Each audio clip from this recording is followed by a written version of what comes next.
gubat, mayroon tagapangalaga. Sa Laguna, limbawa, may Mariang Makiling. Ang pinatubo, binabantayan ni Apong Malyari.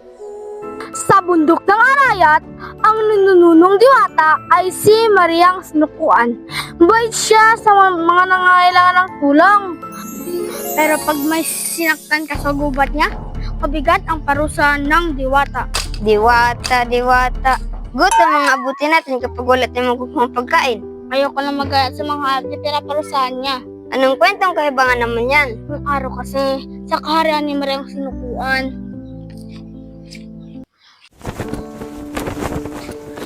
Mahal na Mariang Sinukuan, inapi ako. Tulungan niyo ako. Ano ang nangyari? Ang mga anak ko hindi pa naisisilang ay walang habas sa Pinas lang. Ang anak ko! Oh, hindi! Ang kabayo ang may kasalanan nito at dapat siyang parusahan. Ikaw ba'y nakasisiguro? Mali ang magparatang na walang katibayan. Kahit ipagtanong niya po, ay nakakita po sa kanya.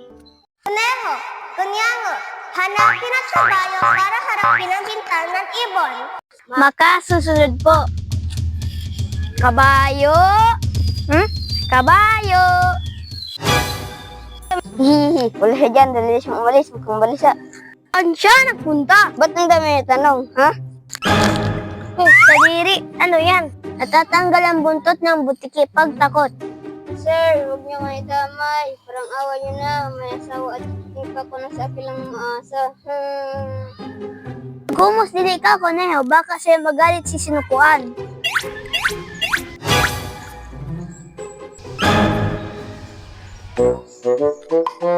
Takbo na, kabayo! Takbo!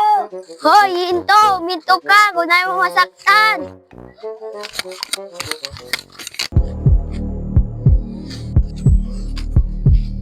Huli ka! Tama na yan! Paano ako magpaliwanag? Tumatakas ka kay Mariang Sinukuan ka magpaliwanag. Huwag po! Mahal na Ada, hindi ko po sinasadyang matapakan ng pugad ni Ibon. Kasalanan nito ni Palaka. Si Palaka? Kumakak po siya ng pagkalakas-lakas, kaya po ako nagulat. Masyado ka naman matatakutin. Hindi po ako matatakutin. Duwag ako, duwag!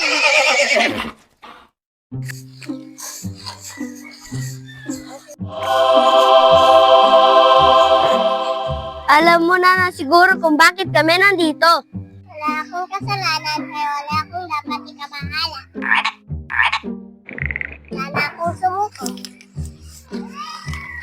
Mahal na diwata, hindi ko pa sinasadya na mapakakakmalakas. Na ikinagulat ng kabayo, na ikinasira naman ng pugad ni Ibon.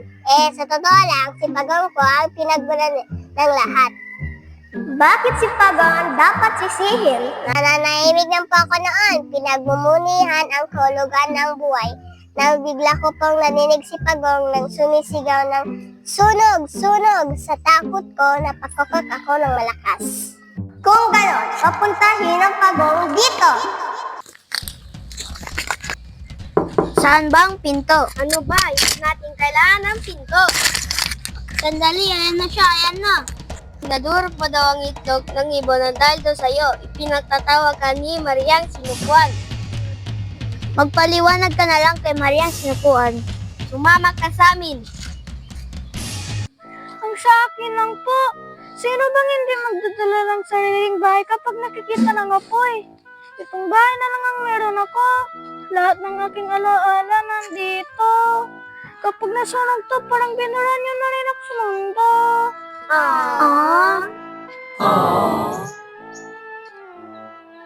Pero wala na lang naiulat na sunog kagabi.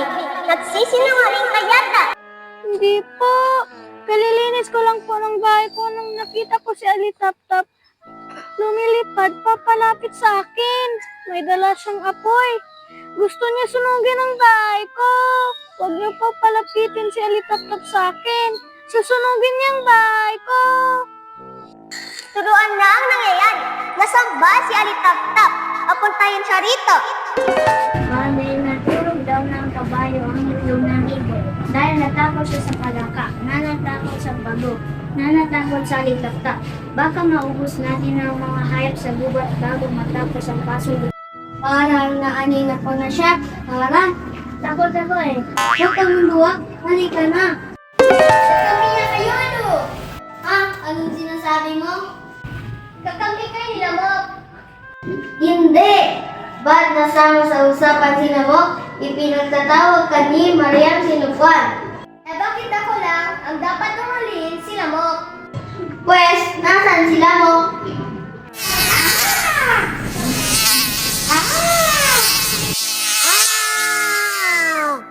Ayan! Kitang-kita na may dala siyang itak. Mamamatay, insekto!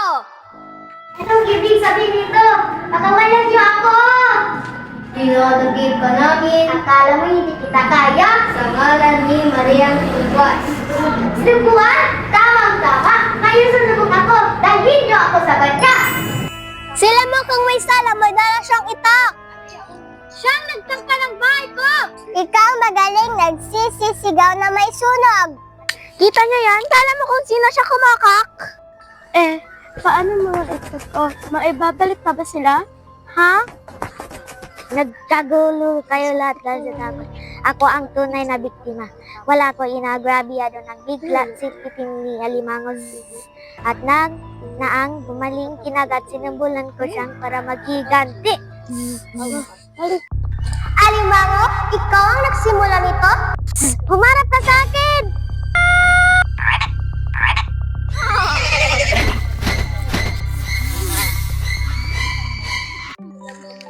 Katahimikan! Lahat kayo ay nagpadalos-dalos din at dapat niyang isipin na kayo ay responsable sa iyong sariling pag-aasal. Mula ngayon, Ibon, sa itaas ka na ng puno gagawa ng pugad.